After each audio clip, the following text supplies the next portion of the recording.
Are you currently getting traffic to your Shopify store, but you're struggling to generate sales? If that's the case, then keep watching this video.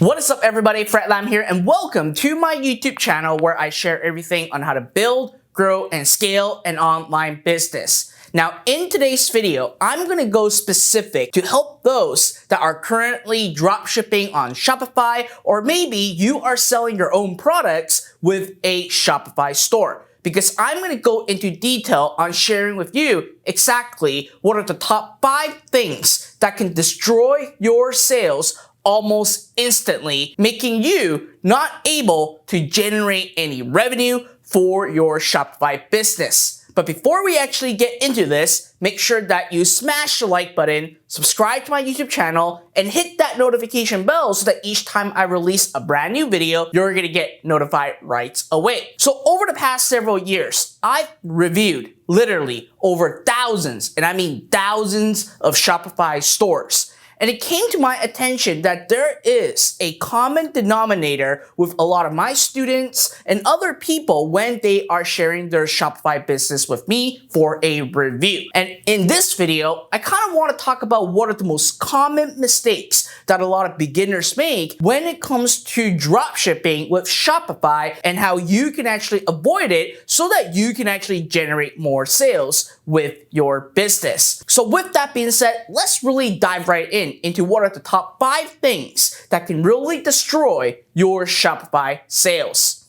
Item number 1 is simply the product image that you are currently using. Now, when it comes to the product image, obviously it is pretty certain that everyone knows that the image is going to be the key, because after all, that is exactly what people are looking to buy on your website. Now, when it comes to dropshipping, the beauty is that we get to simply just download or simply screenshot or even copy our vendor's products and actually have it into our store. And because of that reason, a lot of people make a huge mistake, which really baffles me each time I actually see product images with these kind of problem, which is having the vendor's logo right on the image. Listen, at the end of the day, you don't want to let people know that you are obviously dropshipping or simply selling other people's product right into your store. Because the minute that the consumer actually see the product with a completely different logo on it that is not related to your store, they will know that you are simply arbitraging the product and they are just going to leave almost instantly. So what you wanted to do each time that you actually download a product photo for your store that you're selling the specific product from your vendor, make sure that you remove their logo. Now, oftentimes the logo is actually on top of the product or on top of the image that you are unable to just delete it, especially if you don't have any Photoshop skill. This is why I actually have a video tutorial to show you right over here how you can actually remove all these watermarks on these product images that you can actually start using right into your store. Now, item number 2 is that your logo is too ugly. I'm sorry if this offends some of you, but listen, if you have a logo that is completely unprofessionally made, or in fact, if you have a logo with no transparent background on it, and you have a header bar with a specific color on it, and you have that box with white around it, guess what? It really paints the picture of unprofessionalism. And if that happens, people are not going to buy right away. And in fact, you don't want your logo to be too big. Oftentimes, people buy e-commerce products specifically on a mobile device. And with a mobile device screen being small, you don't want to have your logo taking up too much space, because if it does, then once again, you're making your customers hard for them to actually check out your product and actually give you their credit card. So the rule of thumb when it comes to logo is number 1, make sure that it's professionally designed and actually relates to the niche that you are selling within it. Number 2, make sure that you use a transparent background, because again, if you have white background on a colored header, guess what? It's gonna look very, very, very ugly. I hate to say that, but again, I see countless stores that actually have that kind of problem. And number 3, listen, just go to Fiverr and hire someone for $5 to actually create a minimalist design. Just $5. And I can tell you that makes a huge difference in your customers' thinking process when they are in your store looking to buy your product. Now, item number 3 is that most people sell features, but not benefits. Listen, at the end of the day, people buy product because they want it, not because they need it like it is a commodity. So with that being said, it is very important that you really go into the customer's mind and make them really want your product. And in order for you to actually make them want your product, you gotta tell them what are the benefits and what's in it for them in order for them to actually buy the product from you. If you simply just list the dimension, what it's made out of, or simply what can it do, it's not going to really trigger the person to buy right away. And oftentimes, customers buying on an e-commerce store or even any products online, they are most likely an impulsive buyers. You're getting people that just see it, want it, buy it right away, because those are truly the customers that will most likely be converting from a Facebook ad or a Google ad at the same time.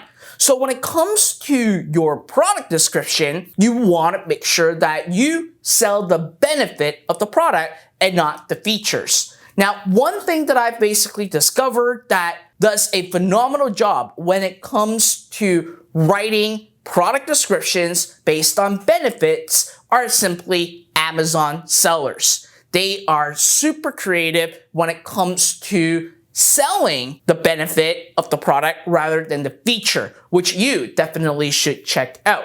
However, sometimes feature is needed if you're selling items that are pretty large or obviously need some kind of dimension. But that should not be above the fold, which is the first thing people see. The first thing people see should be the benefits, and then if you need to add in the features, you can, but only at the ones that customers would really need to know in order for them to make a decision. Now, item number 4 is essentially you simply having no reviews in your product page. Nowadays, it is very important that you actually have reviews of the product that you are selling. If the product that you're selling, especially you're using to advertise to get customers, and it's not getting any reviews, then people are not gonna most likely buy because they would think that, hey, no one's buying this, I'm not gonna buy it. This is why you want to actually have reviews in your store, especially the products that you are selling. And in fact, this is why apps like Sales Pop, the ones that actually show at the bottom left-hand corner or anywhere on the page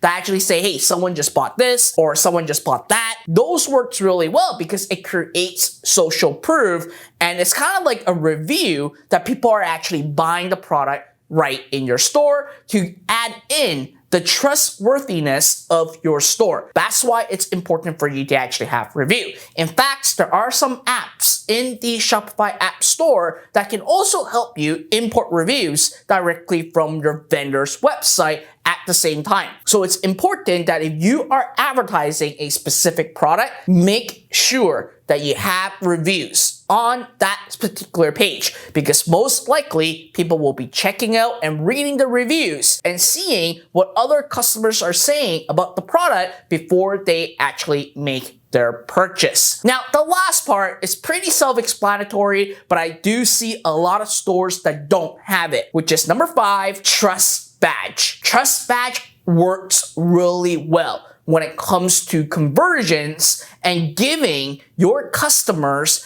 a level of trust and also making them feel like they are protected at the same time with their order. Now, these Trust Badge can be anything from simply 30 days free return. It can be anything from 100% guaranteed on the satisfaction. It can be anything involved in free shipping. So these badges actually helps with conversion, and there are countless case studies showing online that when you have these kind of badges, people are most likely going to buy because they, again, can actually trust you and also trust your website. So it's important that you actually have these badges in place right near where the add to cart is, so that it gives your customer a peace of mind when they are checking out your product. So with that being said, these are the top 5 things that I've obviously have seen people make mistakes on when it comes to their product page. And this is also a huge reason why people may not be buying from you, even though when your Facebook ad data looks really amazingly well. It's because they're missing, or you are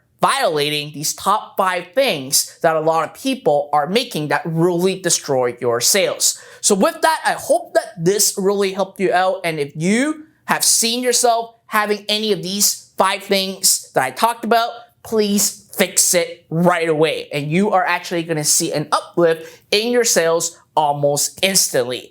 Now, last but not least, I'll give you another quick tip before we go, which is having too many pop-ups. If you have right on your page or your website a pop-up that comes up for a newsletter and other pop-up to actually have people spin the wheel to get something, and then the sales pop up, or you're popping up to ask for a messenger account, all those pop-up actually distracts the customer as well. So make sure you minimize the number of pop-ups that you have in your product page, especially when you are advertising with Facebook. Now, if you are brand new and you're looking to actually learn how you can actually create your own e-commerce store to make money online, I actually have a book written for you called Starting from Zero: How to Build an Online Business When You Are Starting with Nothing. The foreword is even written by Mr. Robert Kiyosaki himself, the best-selling author of Rich Dad Poor Dad. If you want to get a copy of this book, simply go to the video description right down below to actually get your copy and get started right away. So with that being said, I hope that this video helps you out. And if there's anything, leave me a comment right down below. Until next time.